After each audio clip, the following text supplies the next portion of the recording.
Welcome back. All right, so the final day before the three-day Christmas break. And, of course, we have some early games, and I've got 11 more games to watch later today, so it can be a long one. That being said, if you're a Rangers fan, this season has to feel like it's already been a lot, and we're not even halfway through it yet. It was Quick versus Markstrom as the Rangers go into New Jersey looking for a win, get it back above 500. Palat has a rush chance that saved. The shots are 3-1 for the Devils at 3 minutes. Dowling to Bastian near miss. We had a fight between Trocheck and Cotter. Cotter won that, and then at 4:29, not long after that, on a rush, Jack Hughes wires one from the left circle. Bratt and Hamilton with the assists. It's 1-0 for the Devils. Rangers draw power play. Things are punchy, as it's called. There was a lot of fight in the Rangers early in the game. There's a shorthanded rush by Bratt that saved. Another clear helps to end it. There were 2 shots for the Rangers on their power play. Mercer's denied and close. The Rangers ice the puck. The shots are 7-2 for the Devils at 8 minutes. The Rangers press at 8.5 minutes. The Devils get some pressure of their own halfway through the period. There's a near miss for Tatar in close. The teams exchange rushes. Fox has a net feed. That's picked off. The Devils press with 7 minutes left. There was less punching in the second half of the first period than there was in the first half. There was more actual hockey being played. Rangers press with 1.5 minutes left. They're kept to the outside. Bastian has a rush chance that's saved. And then just to prove my notes aren't exactly 100% true, Carrick had a fight with Dillon late in the period. But it was still less punching involved overall in that second half of the period than in the first half. So my statement stands. And it's 1-0 New Jersey after the first. Second period. There's an early power play for New York. That leads to a shorthanded rush by Nason. Bratt's denied on a shorthanded 2-on-1. Edstrom's denied late in the power play. That's killed off. The Rangers press after it's done. We then get a power play for the Devils, and they score on it. And the penalty kill's the one thing the Rangers have had going for them, and it has its problems today. Meyer roofs one from the right circle on a one-timer. Mercer and Palat with the assists at 4:41. That's 2-0. We then get a power play for the Rangers. Fox has a chance that's cleared and close. That power play is killed off. We then get 2 minutes of 4-on-4. Quick denies Luke Hughes. We then get too many Rangers on the ice. It was the second time that there were too many men for the Rangers in that period. 4-on-3 for the Devils. And during the 4-on-3 power play, Jack Hughes roofs one on a cross-ice pass from his brother Luke. Bratt with the other assist at 11:13. It is 3-0 for the Rangers. Rangers look to respond. The Devils press with 6.5 minutes left. Meyer to Nason. There's a near miss there. 3:32 left. The Devils have too many players on the ice. The odd thing being that there were 6 Rangers on the ice as well. But yeah, there are too many Devils. Rangers to the power play. So there's a shorthanded 2-on-1. Nason's denied as the penalty comes to an end. The Rangers special teams, which were a bastion for this team last season, and this season, they're the last things to go south. And it's just, 3-0 Devils after 2. Third period, there's an early press by the Rangers. The Devils get some pressure at 2.5 minutes. Luke Hughes to Pesce. That chance at the net's blocked. The shots are 2-0 for the Devils at 6.5 minutes. So the Rangers, zone time, yes. Shots on net, not so much. There's no path to the Devils' net. And at 7:59 on a tic-tac-toe play, Nason buries one. Heischer and Meyer with the assists. Quick had no chance on that whatsoever.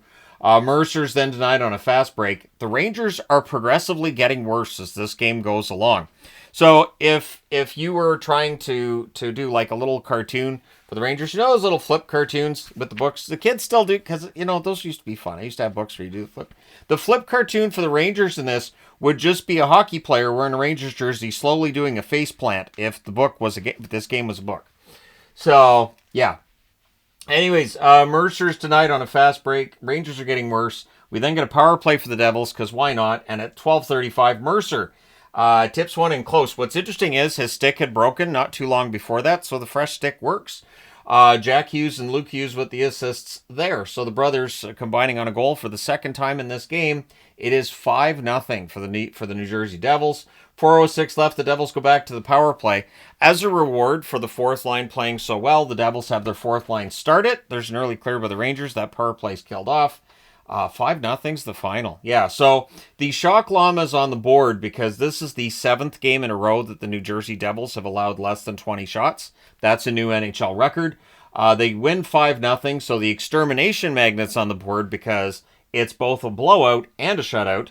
23-11-3 is the record for New Jersey. The Rangers 16-17-11. When I asked the other day, which team's going to turn around, the Rangers or the Sabres, apparently the answer is no. So usually on a question of one or the other, the answer wouldn't be no, but in this case, it definitely seems to be.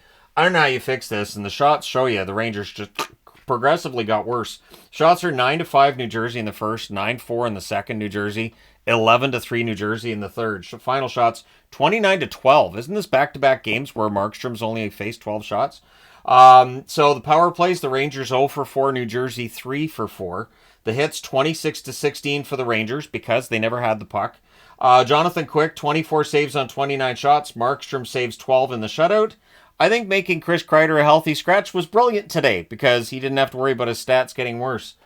I don't know. I don't know what's going on with the Rangers, but it feels like Peter Laviolette, once Christmas is done, might be looking for a new job. Like it feels like the Rangers are trying to get somebody fired, and if it's Drury, maybe. But yeah, it definitely looks like if there's going to be a firing in the Rangers organization, maybe it is going to be Laviolette.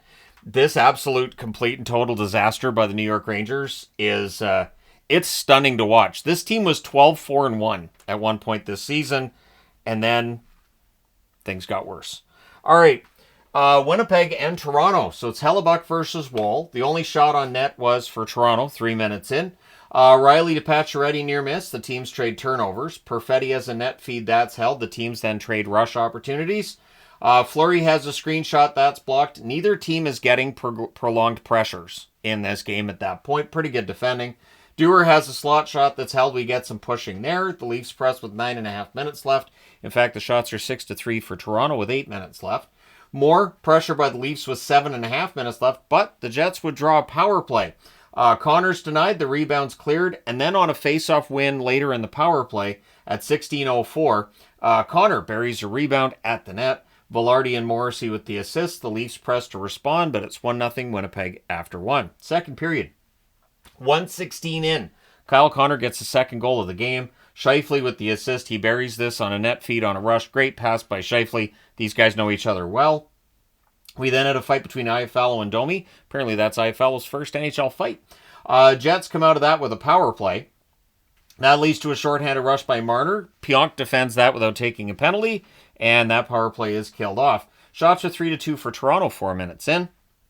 We get a power play for the Leafs, and it's a 4-minute power play, so this is important. And they do score during the first 2 minutes. At 5:25, Tavares tips one in close. Marner and Nylander with the assist. Tavares scoring a lot of goals against Winnipeg this year, even though this is only the second game they've played against each other.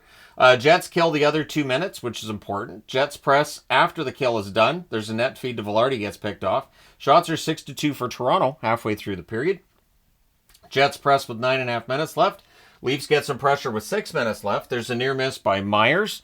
Puck's cleared out from there. Things get pushy on a hold by Wall. Jets press with 2 minutes left. Connors denied his hat-trick goal at the net. Leafs then press on the next shift. Fleury gets shaken up in the corner. He would leave the game. So it was one of those awkward injuries, just an awkward fall, and we'll see how long he's going to be out. Barron to Lowry, there's a near miss there at the horn, but after 2 periods of play, it is 2-1 for the Winnipeg Jets. Third period, early chances by the Jets are saved, but eventually one goes in. Good forechecking leads to this at 3:27. Scheifele with a great pass from Velarde. Connor with the other assists, so at 3:27, the Jets make it 3-1 and quiet down that Toronto crowd substantially. The Leafs press at 5.5 minutes. The shots, though, are 4-1 for the Jets at 6 minutes. So the Leafs are getting zone time, cannot get to the net, which is an ongoing theme now for teams that are not winning games. That the team that's winning can just shut things down and stop the hockey from happening and stop teams from getting to the net. So there's more pressure by the Leafs at 7.5 minutes. Eventually they get a power play. That leads to a shorthanded chance by Iafallo. That's saved. The Leafs then set up. They cycle. Heinola clears. Power play's killed off. 2 shots on net for Toronto on that power play. And then at 11:57, Scheifele had been denied on a rush, but that puck sat there behind Wall, and eventually Scheifele puts it in. Morrissey with the assist. There's some pushing as well.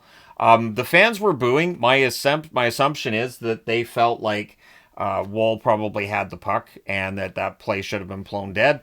But either way, or they're just booing because the Jets scored. One or the other. So that makes it 4-1. Now the Leafs get that back at 13:42. Tavares buries one from the slot on a rush. McCabe and Nylander with the assists. So it's 4-2. Marner has a rush chance that's blocked out. The fans call one. The referee does not. The Leafs press with 4 minutes left. The goalie pull happens with a little over 2 minutes left, and at 19:39, Scheifele gets the hat trick goal into the empty net. 5-2 is your final for the Winnipeg Jets. They go to 25-10-1. Toronto 21-12-2 with the loss. Shots on net, 11-8 Winnipeg in the first, 10-7 Toronto in the second. Both teams had 7 shots in the third. Final shots, both teams had 25. Power plays, Winnipeg 1 for 2, Toronto 1 for 3. The hits, 29-15 Toronto. Hellebuck saves 23 out of 25, and Woll saves 20 out of 24. That being said, that's it for now. Let me know your thoughts on the early games in the comment section below as always. Don't forget to hit like and subscribe in the event you may not have done so already. Thank you guys so much for all your support as always. I will talk to you again soon.